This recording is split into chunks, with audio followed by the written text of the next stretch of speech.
afternoon, everybody, and Happy New Year. Thank you, and welcome to all of you viewing at home today. As you know, we are kicking off this month and year with the 250th anniversary of America. Throughout the year, we will have programs talking about different times in American history. And because Herb is so popular, and I wanted to kick it off right, we're of course starting with him. We want to welcome his wife, Sandy, better known as his better half. Much better half. And we want to welcome all of you today. We hope that you take this time, to learn a little something, which I know you will, and Herb is able to take any topic and turn it into something that when you leave here, you're sure to share something with someone else. So without further ado, please welcome Herb Kaufman. Yay. Well, I always say thank you so much for coming down. And I know there's a lot of people in their apartments, and that's fine. But I love to see people. It's much more fun. So today we're going to talk about some of the things in the Victorian era, a whole different variety. I think you'll find it interesting. Now, the Victorian era, if you don't know, is during the reign of Queen Victoria, 1837 to 1901. And it was an era of innovation and change and a lot of inventions and different things that happened. And I will be going through some of these things with you today, a variety of different things, and I think you'll have some fun with it. Now, one of the things that is really relevant during this era, you've all seen it in the movies. Every time you go to a Western or every time you go to a colonial, and a woman is having a baby, what do they say? Boil water. And I always loved that because I thought, why? During this era, they had no idea of germ theory. The real people living during the Victorian era did not understand germ theory. And as you can see here, let me get out of the way here, they had no concept of antiseptic methods. They didn't wash their hands, they didn't wash their instruments, they operated with dirty instruments, often blood-soaked, and it was, just an era where they did not understand antiseptic methods at all. During this era, they again had little understanding, they were unsanitary. And Dr. Lister, he came around in 1867, right about halfway, and he said, well, there is something. And this something, we're not sure exactly what it is, but if you spray carbolic acid over the operating area, it'll reduce illness afterwards, an infection. And a lot of doctors here in the United States looked at him and said, that makes no sense. Because they could not understand that a little microbe, a little germ, could cause so much disease. So I always say, it's so neat when they say boil water. What were they going to do? I guess have a cup of tea, drink a little coffee. I have no idea, because in that era, the last thing someone would say is boil water. Now, during this era, I mentioned it's an era of innovation. And probably one of the biggest innovations right in the middle of this era was something called photography. And it started way back in 1839 when a gentleman by the name of Louis Daguerre in France, and he figured out a mechanism to actually take a picture. Now, prior to that, if you wanted to have your image taken, you would have to have it painted, or you would have to have it sketched, but he figured out something called a daguerreotype. And it was with a huge camera that you can see there. And what they did, they had a copper plate and put silver iode on it. Now, I realize this is very hard to see, but I brought a daguerreotype with me. It's of a little girl, and it looks like a mirror, actually. And the only way to do this is if you turn it a certain way. And if you turn it a certain way and look at it, the image pops out. And the image is still amazingly very, very clear. So this was a major innovation. Now you could go somewhere, and I have another picture. I was saw this gentleman once out in the field actually doing this. And as you can see, these cameras were huge. They were very, very unwieldy. You did not own a camera. Today we all have a little cell phone, go clip. But in those days, this is what you had to have. This very, very large apparatus. And of course, it was very, very difficult to utilize this to take pictures. Now, also, at the same time, you needed to put your picture in something. So they invented what's called the thermoplastic case. Now, a lot of people look at this and say, well, it looks like plastic, but it's not. It's really composition board. It's like sawdust. Do you ever buy like a shelf and you cut it in half and you see it's like composition inside? It's pressed sawdust, and that's really what this turned out to be. So these were amazing inventions during this era. Now, the daguerreotype, obviously, it's very difficult. First of all, it'll break. Second of all, it's very hard to see the image. So people started doing greater innovations. And they started creating photography galleries. Here in the city of Philadelphia, there were 50 photography galleries at one point. And this is one of the first pictures. This was taken, it's by Robert Cornelius. It was taken in 1839, and he had a photography studio at 8th and Market. And believe it or not, ready? That's the first selfie. It really is. He actually figured out a way to run in front of the camera and stand still, and that's the first selfie. And another image taken in Philadelphia, this was Juniper and Market. That is the first Central High School building, taken by John Saxon, again in 1839. And the Historical Society of Pennsylvania has the originals. Now, this is Frederick Gudekunst. Most of you have probably heard of Matthew Brady, but there were many, many, many famous photographers. This was the most famous one in Philadelphia. He had this beautiful store that you can see there, gorgeous store at 7th and Arch. And all the famous people, just like Matthew Brady, came to Gudekunst to have their picture taken.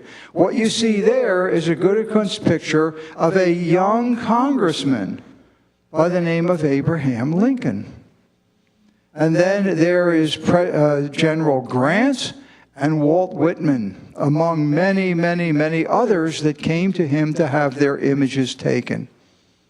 Now, one of the things people always ask me, well, Herb, when I look at these pictures, why is nobody moving? Nobody's smiling. Are they sad? Well,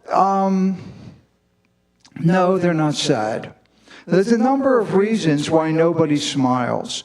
Now, first of all, the daguerreotype, the first picture, took about 15 minutes to develop. Now, let me ask you this. Try this. For 15 minutes. It doesn't work. You can't do it. So the subject cannot move. Once you move, it gets blurry. Later on, as photography went along, and I'll show you some other images, the time of exposure went down. It went down to 10 minutes, 5 minutes, even 3 minutes. But yet, it's very hard to stand still like this for 3 minutes and smile. You can't do it, and you get blurred. And you can see the images. Everybody's either sitting, or they're standing and they're holding on to something. And a lot of people use this, as Sandy always says, you can see what the furniture was like during that era, because they were holding on to the furniture. Now, another contraption, and here you can see General Grant. He's in Matthew Brady's studio. A lot of times you'll see somebody standing and there's no furniture, he's not holding on to anything. That's because there's this implement behind him. And what it was a metal brace. And the metal brace had iron tongs that went into your neck to hold you still, and two braces here at your waist. And you can see some of the image there. You can see it right behind Grant. And believe me, if you've got two metal tongs pressing your neck, you ain't smiling, right? So, you had to stay still. Now, the other thing is that outwardly, you had to appear restrained and cultured. This was the culture of the Victorian era. So, standing there, even if you could, go like that, today, say cheese, but it never happened then, because that wasn't the way you were to be portrayed. So, you see a lot of these different images. Now, what happened next is they came out with a wonderful invention called an ambrotype. And I have one of these here with me. And this is actually, there's no negative. This is actually an image on a piece of glass. And what's amazing is when you look at this, it's as clear as when it was taken about 170 years ago. And it was a beautiful, clear image. Now, the problem with taking a picture and putting it on glass is obvious. You drop it, it breaks, and there's no negative. So you can't get another one. So then, they continued their innovations. And they came out with something called the tintype. And again, you could see an image very clearly. And it was actually on a piece of metal, a blackened piece of metal. It wasn't tin, this was metal. Now, the image quality is, you can see it, but it has no depth to it. But it's a great invention. I have my play toy here. This is one from about 1880, and it's a tintype, and you can see it's on a piece of metal. And the nice thing is, a daguerreotype can break and an ambrotype can break. This one, you can bang it around all you want, nothing will happen, because it's on metal. And yet, the image stays clear. This is about a 150-year-old image, and you can see the people very clearly. And I've taken this a lot of places and bang it around, and it's still fine. So this was really quite an innovation, and people thought this was really terrific. Then they came out with something called the carte de visite, and this really revolutionized photography. And I have some little kids here who lived in Philadelphia, and now what they were able to do is create a negative, a glass negative. And the negative, you could then reproduce the picture. And these are four little kids who were photographed in Philadelphia, 9th and Poplar and Broad and Ridge, at a photography studio. And they're pictures on cardboard. But the neat thing is, since you now had a negative, you could collect pictures not just of your relatives, but of famous people. So here's President Lincoln and General Grant. And of course, you could then, it's like a baseball card. You could now collect images of famous people as well. So the carte de visite was a tremendous innovation. Now, people liked them so much, they then came out with something called the cabinet card. And that's the same thing. It's a carte de visite, but it's bigger. And it's called a cabinet card because where did you do with it? You put it in your cabinet so people could see the pictures. I love this one. It's a little baby in a beautiful stroller or carriage.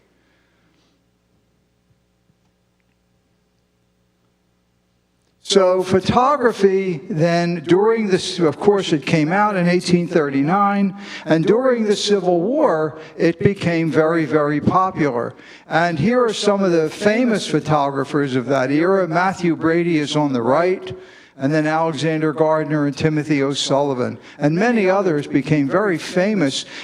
You can see the picture on your left, the camera that, again, this huge camera that they had to use during this era.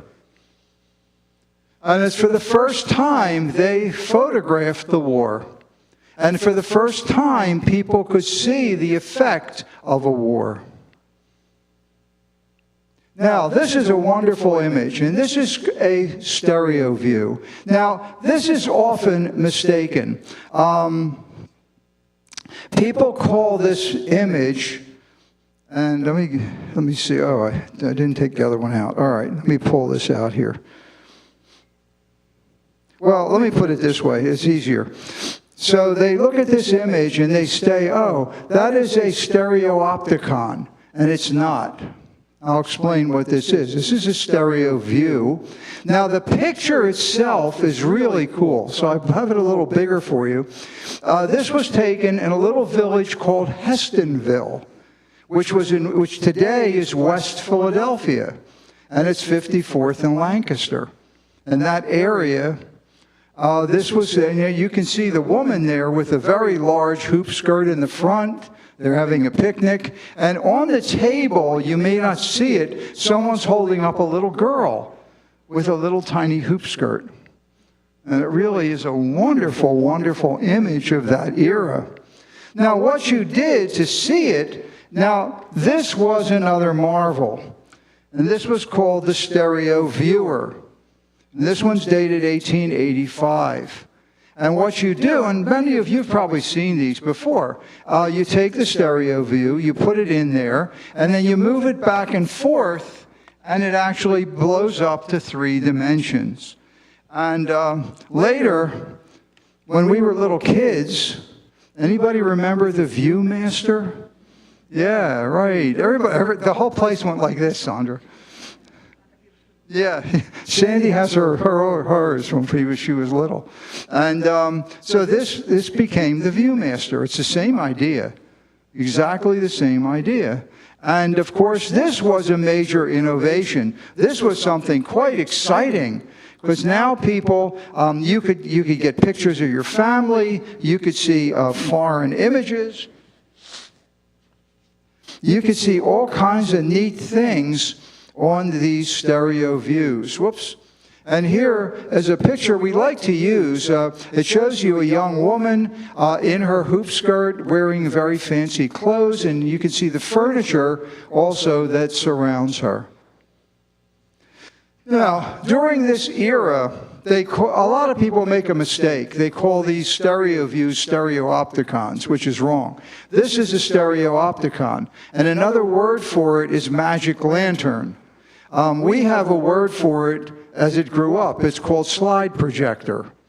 And that's what this was. And this was the first slide projector. So this came out during this era, and actually they filled They actually filled theaters with these slides, because this was a marvel. All of a sudden, you could see this stuff put on a screen or on a wall in front of you. And it was so exciting. Did you ever hear the term the actors in the limelight? Well, limelight was used to create the light for the magic lantern.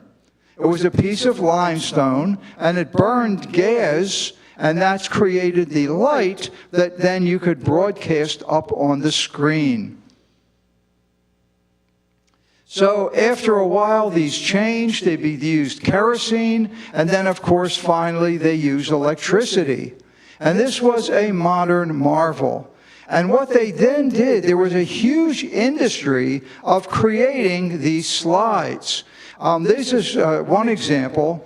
It's in wood. And what you would do, it would be one at a time. You would take it, you would slide it into the machine, it would show up on the screen, and then you would take it out again. This is hand-colored, and it's a beautiful image of Columbia. It's the firing on Fort Sumter. But it's a beautiful, beautiful image. Then they also came out with images in glass.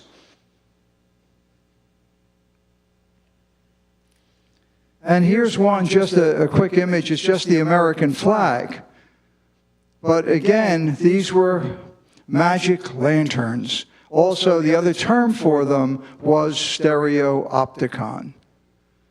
So this was a real marvel during the Victorian era. And the Victorians obviously were exceptionally excited to be able to see these things from around the world and see them on the screen.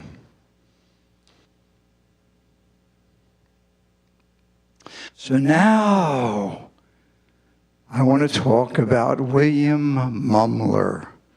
And everybody's going, well, who's he? He's the magic man. Here's the most famous picture he took. This is Mary Todd Lincoln. And as you can see, President Lincoln, after his assassination, with his hands on her shoulders. He became known as the spirit photographer. Now, what happened during this era, he was a very unsuccessful entrepreneur. He was a jeweler, he was an engraver, and after the Civil War, there were so many people lamenting the terrible tragedies that occurred. And he figured, hey, I can make some money. So he transitioned and became what is known as a spirit photographer. He's the only one, because he had a magic camera. And when you came to his studio, you would sit down, he would take a picture, and your loved one would appear over your shoulder. And of course, what he would do, obviously, is ask people, and he'd research the people and find out about them. And when they came in, they were ready for this. And he would say, well, no other camera does this. It's only my camera. My camera is a spiritual camera. And people believed him. Of course, let me go back a minute. Having Mrs. Lincoln show with the president obviously was a great benefit to him. So this became all the rage. Now, even today, historians are not sure how he did this. What we think is, when again the negative was invented, if you don't clean the negative properly, there's a little image that remains. And they think he used that image and people's gullibility to show these so-called ghostly images. And I have an example for you. Let me just jump right here. If you see this, let me get out of the way. You see this gentleman? Look over his shoulder. There's President Lincoln. That's the Matthew Brady picture of Lincoln. Notice the resemblance? So what he probably did is took a photograph that existed and put it onto that glass negative and made it look like a spiritual apparition. Well, this became exceptionally popular. People all over the country came to see him in New York. And finally, some people thought, this guy's a charlatan. So what he did is he went there and he said, I'd like you to take a picture of my father-in-law. And he asked him some questions and took a picture. And a week later, he gave him a picture of the spirit of his father-in-law, who then walked in the door. And they exposed him.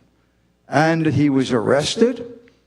And here you can see he became very famous. This is a Harper's Weekly newspaper. You can see many of his images right on the screen in 1869. But the police were on the case, and they said, you're a swindler.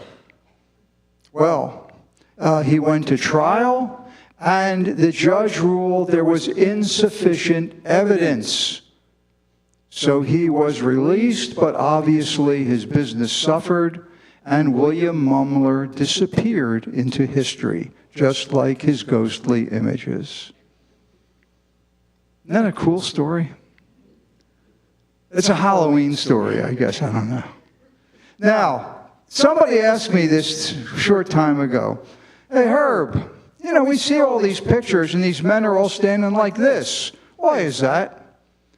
And I went, well, I don't know, but let me find out. And it kind of starts at the time of Napoleon Bonaparte. And Napoleon, if you look at the images, he's always got his hand in his vest like that. And this became a trend. So people started then to put their hands there, and originally the paintings showed this and depicted it. And what it meant was you were cultured, you were a man of good breeding, you were a man of stature. So it became very, very popular for people to be shown. Now, one historian wrote, well, you know why they did it? See, painters charged, and hands were hard to paint. So they would charge you more money to paint your hand, so if you put it in here, the painting would be cheaper. So can you imagine Emperor Napoleon asking for a hand discount? I don't think it quite worked that way. But again, the painters of that era decided that this was a wonderful way to make people look as if they're in command, and it gives you like a position of authority. And this carried on for quite some time here in the Civil War. This is General Sherman on the left, General Grant on your right. You can see in the center other men with their hands there. This was considered a very important. This is General McClellan from Philadelphia. They called him the young Napoleon. Here again are some images of some generals. And again, private citizens would do it also when you had your picture taken with that new photograph. A very interesting one, here are two of the presidents.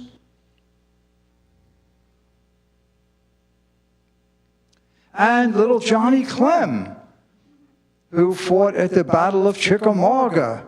And later on, he was the youngest man ever promoted to sergeant. And what's interesting also, and I know it's hard to see, but I'm going to go up here, because remember I told you if you're standing like this, there's this machine behind you holding you. Well, you can tell, because if you look at Johnny Clem, and it's very hard to see, I know, the stand for the little brackets that's holding him up are right here. So you can see the stand behind him, and there's actually things, prongs in him, holding him so he doesn't move.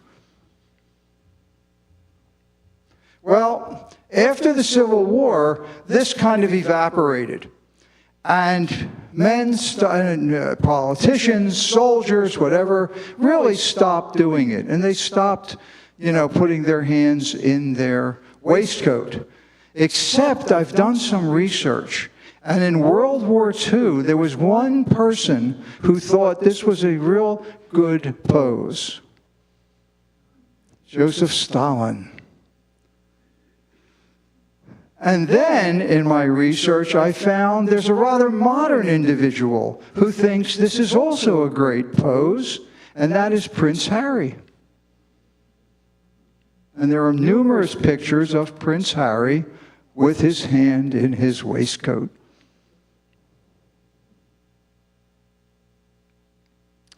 Well, if you talk to a Victorian, if a Victorian came in here, you and this Victorian would probably not understand each other.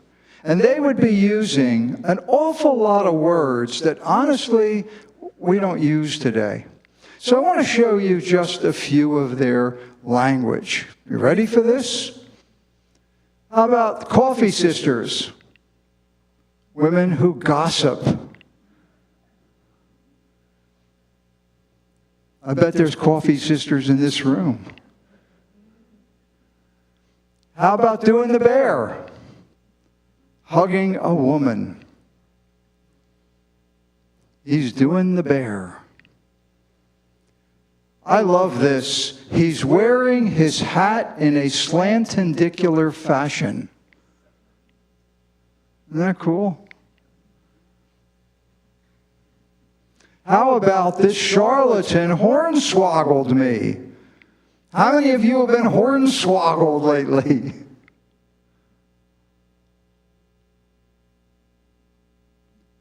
He lollygagged all day. Say that to one of your grandkids. Are you lollygagging? And they'll go, Grandmom, what?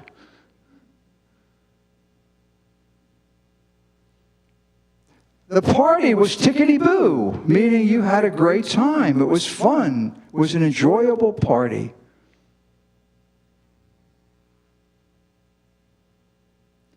The girl, she can't stop laughing. She's a giggle mug. And these are common phrases. These are common words that were used during this era. Where do you see some of these others? They're very cute. The jammiest bits of jam. A beautiful woman. Oh, I saw this woman walk by and she's the jammiest bit of jam. How about if you're poked up? Means you're terribly embarrassed.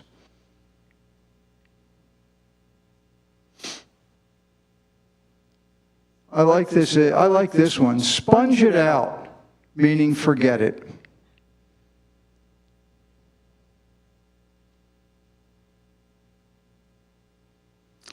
Oh, she's got the morbs. She's upset. You know why she's upset? Because she doesn't feel good. She's got the collywobbles. Meanwhile, if you're toileted, you are dressed fashionably. I love that. You're toileted. We'll talk about that later. And hobnob means to mingle with fashionable people.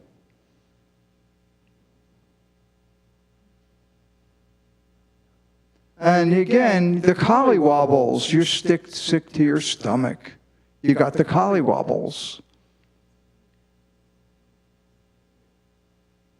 How about this one? You ever hear this one? Balderdash. There's some ladies nodding, yes. It means a person is speaking nonsense. And then, gadzooks, shocked and surprised. Try some of these words on your friends sometime. See what happens. Really, really fun. Now, another thing that the Victorians did is they used idioms a lot. Now, idioms are an expression that it's different from the literal meaning. So, for example, hold your horses and seeing eye to eye and hit the hay, right? These are called idioms.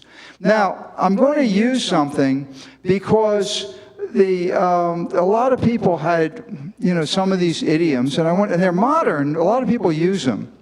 So let's go back to the colonial period. After going off half-cocked, I told him he was a flash in the pan. He should keep his powder dry and move lock, stock, and barrel. And some of you may have heard of some of these idioms, and this is where it comes from. So from the colonial era through the Civil War, a lot of men used what were known as flintlock muskets. And this is the musket that you can see here. And what's interesting is all of them were made the same way. They all had three specific parts.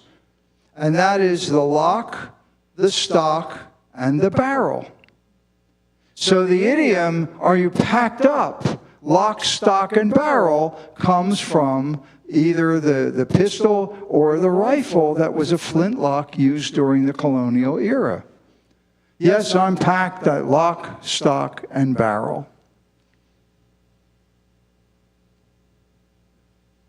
Now, did you ever hear the term flash in a pan?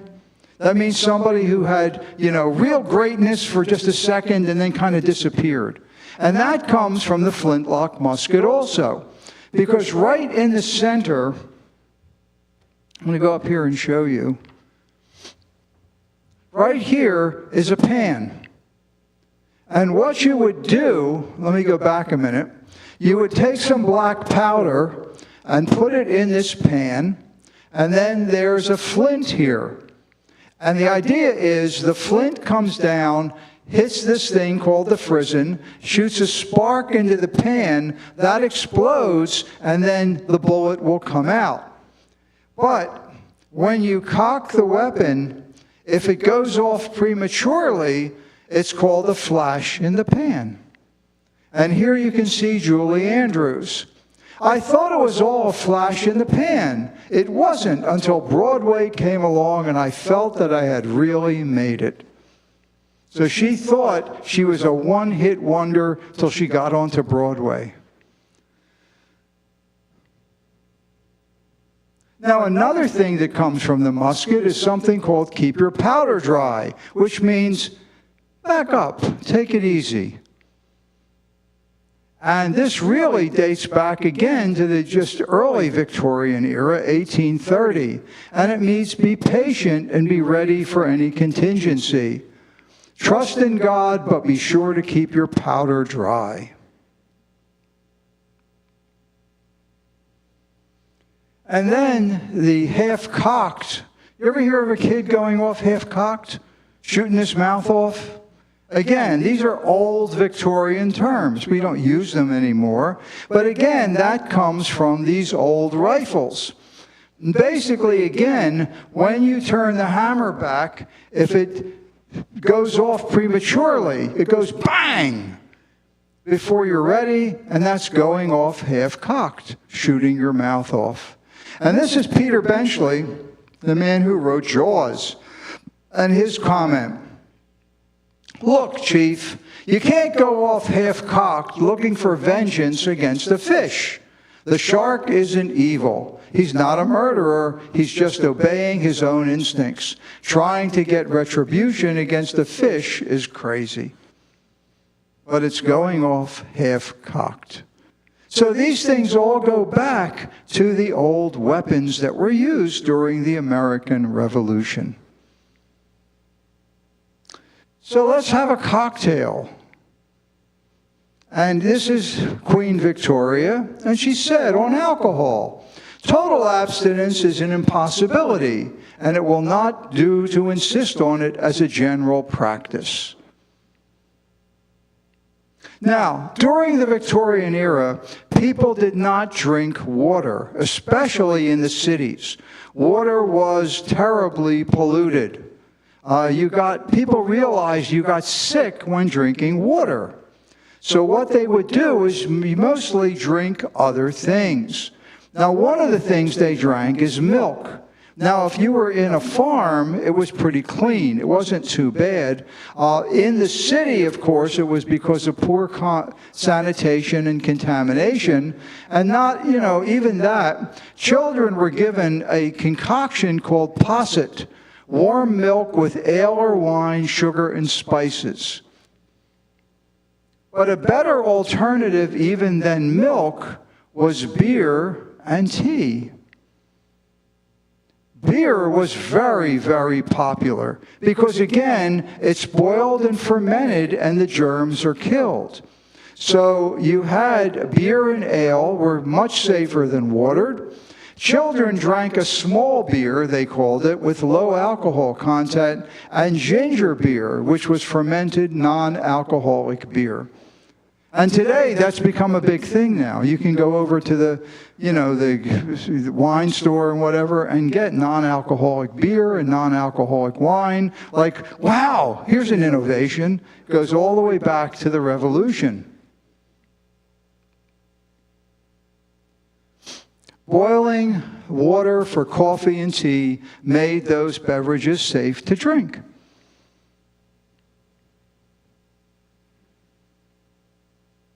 Now, they also had a lot of mixed beverages, and it's kind of fun to look at some of the things they drank.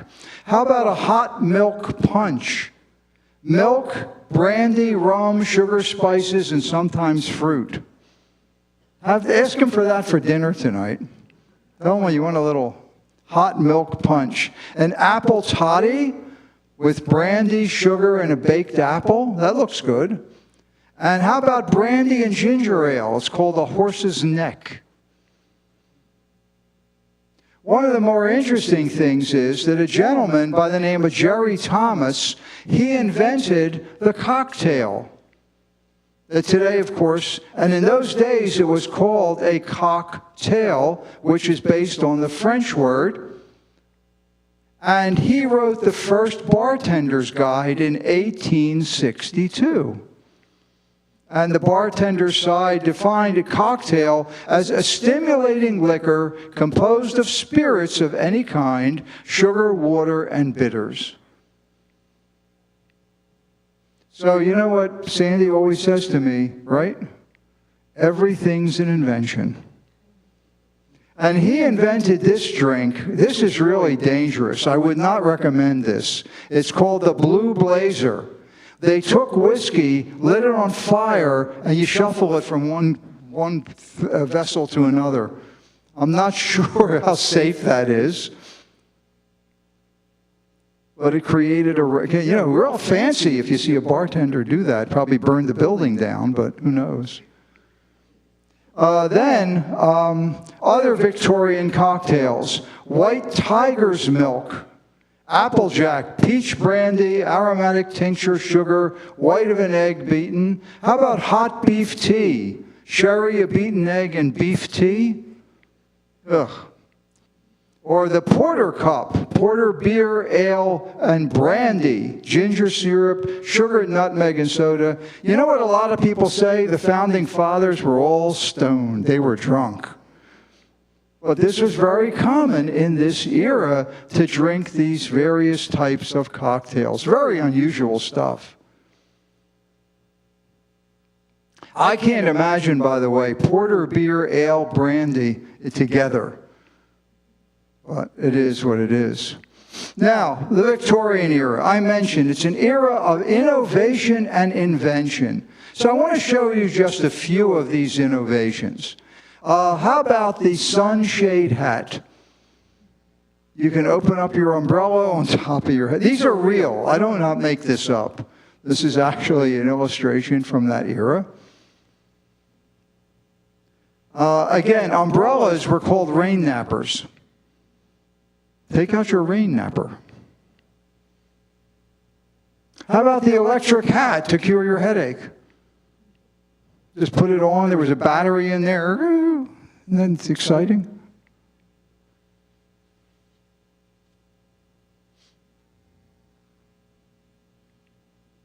How about cholera pants? Interested? No? Nobody's interested in cholera pants?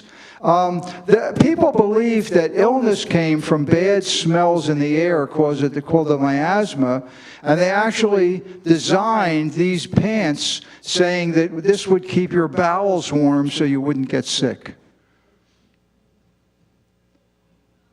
I'm sorry, these are real. I don't make this up. This is the early whirlpool. It's an oscillating bathtub. You got in, you pull that curtain over you, and then the bathtub goes back and forth. Pretty cool. I think it's a neat invention. How about a toilet mask to make you beautiful, ladies? Bleach, purify, and preserve the complexion.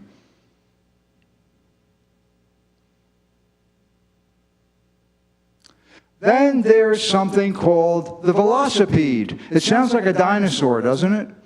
But the velocipede is what they called any human-powered vehicle on wheels.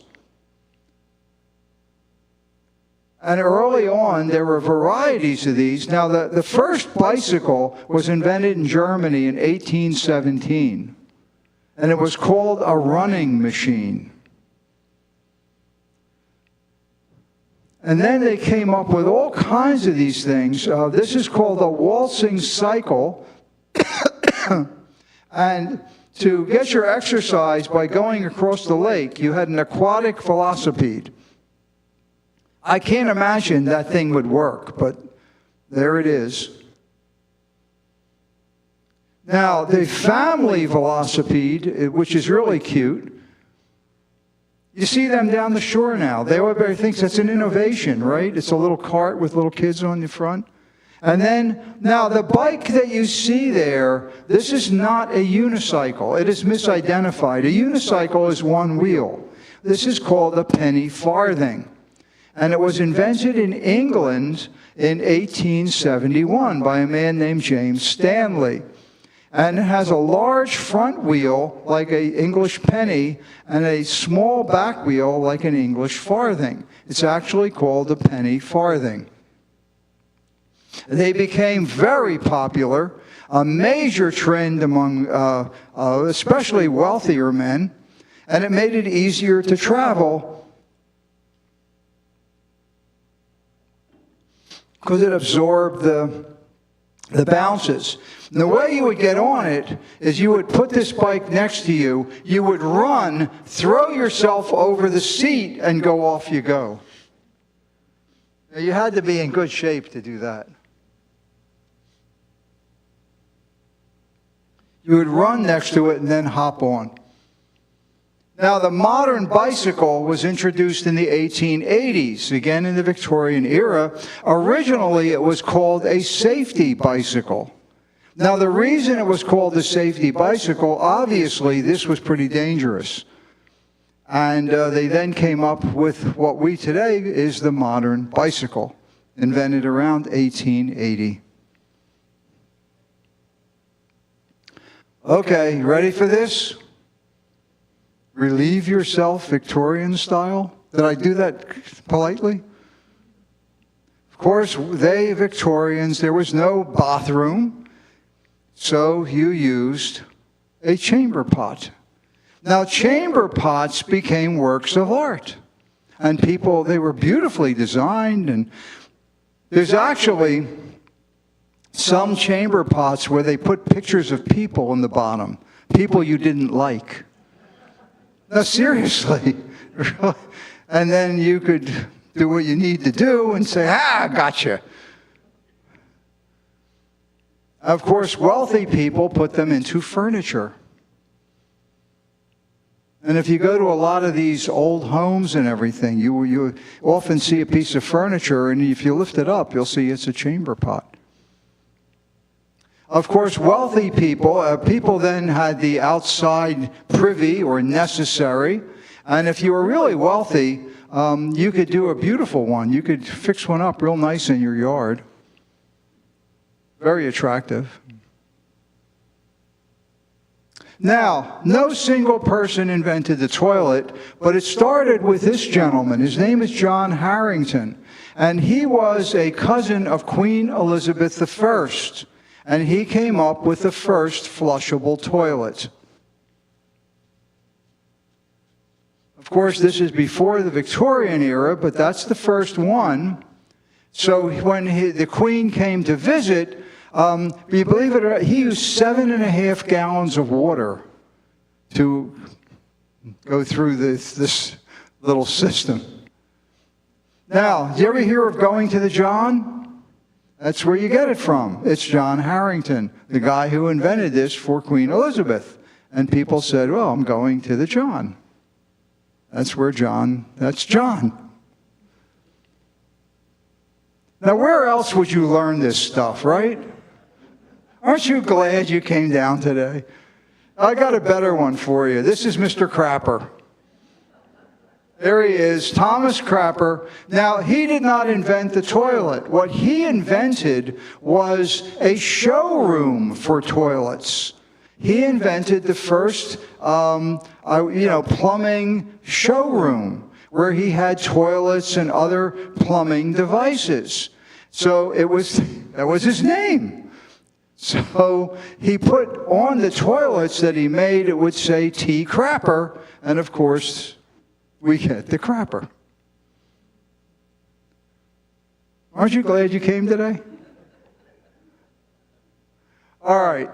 For some of you in here that are baseball fans, this is the biggest myth around. I bet these gentlemen have heard this.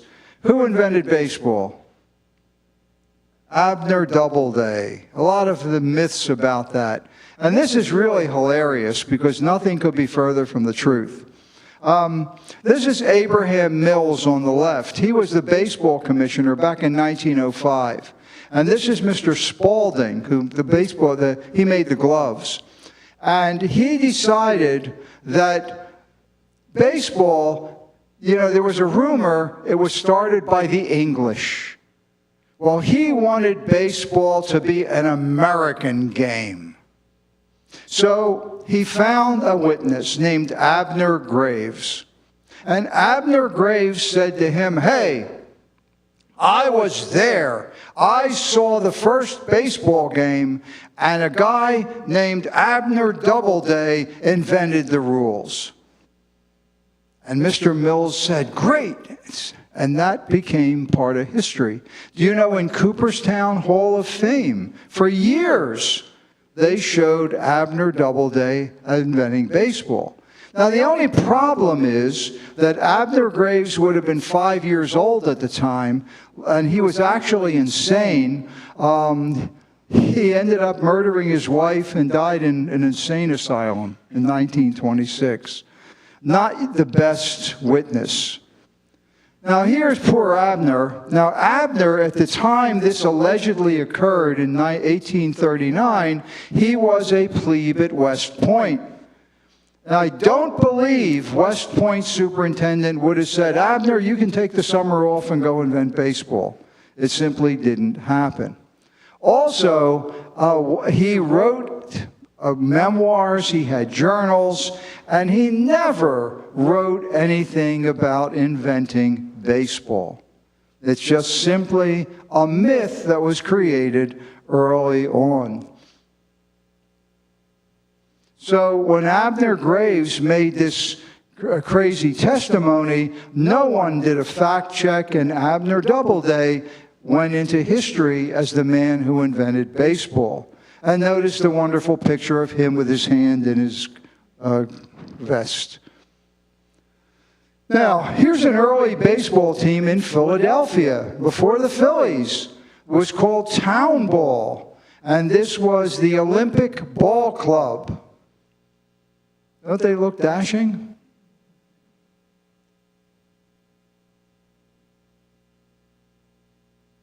And in actually 1845, the baseball was first played in New York City. The New York Knickerbockers Baseball Club played against another team, and that was the first official baseball game.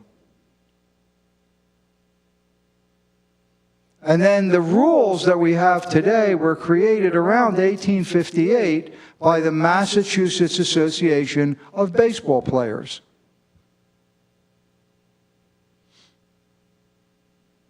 So Cooperstown actually relied on this myth for many, many years. And it's only recently that they changed their exhibit to say Abner Doubleday did not invent baseball. And their library director in 2005 said, "This is all part of American mythology and folklore."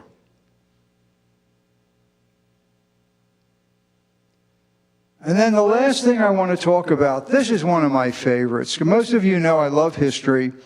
And the question is, are there really ghosts on the Gettysburg battlefield? Well, the Battle of Gettysburg was fought in 1863. And the reason I put this in here again, the Civil War was fought right in the middle of the Victorian era.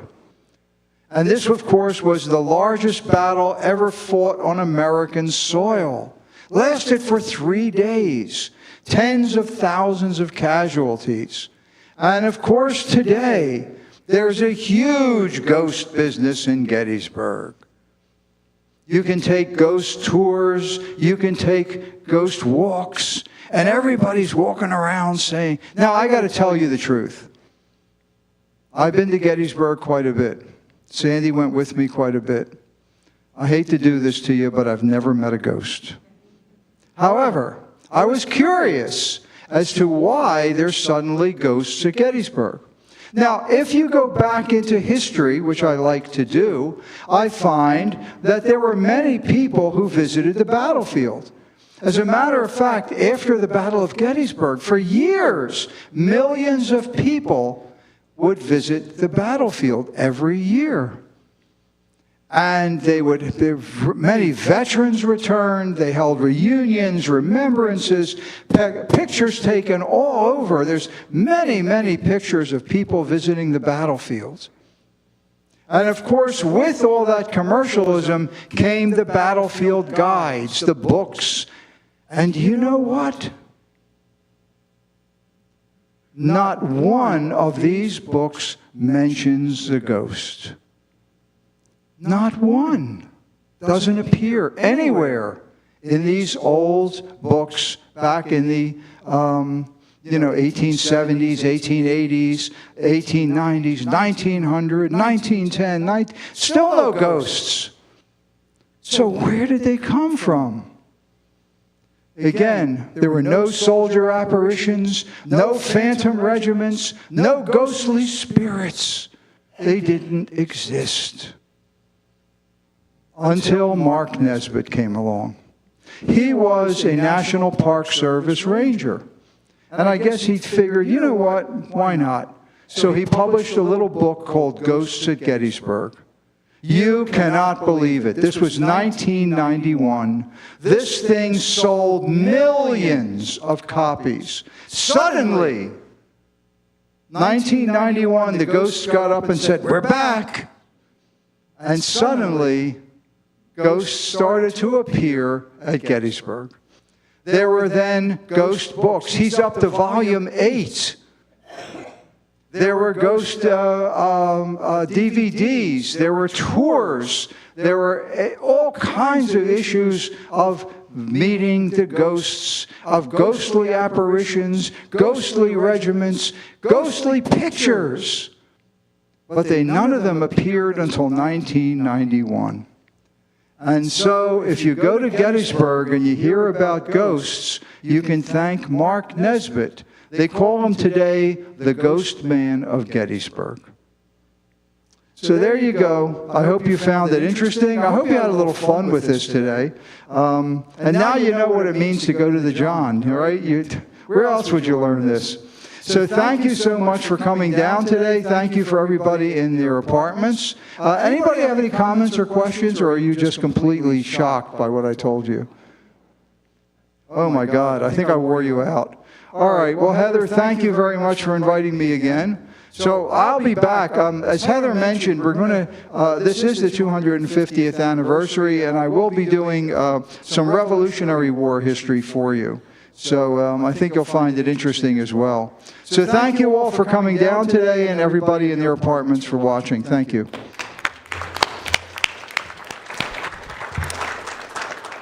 I hope this got you excited to learn more as we celebrate the 250th anniversary of America this year, to just learn so much more. So thank you, Herb, for kicking us off. I'm sure people learned some things besides about the John and other things. Probably stuff they didn't want to know, but... But we want to thank Herb and our lovely better half, Sandy, for joining us to listen in today.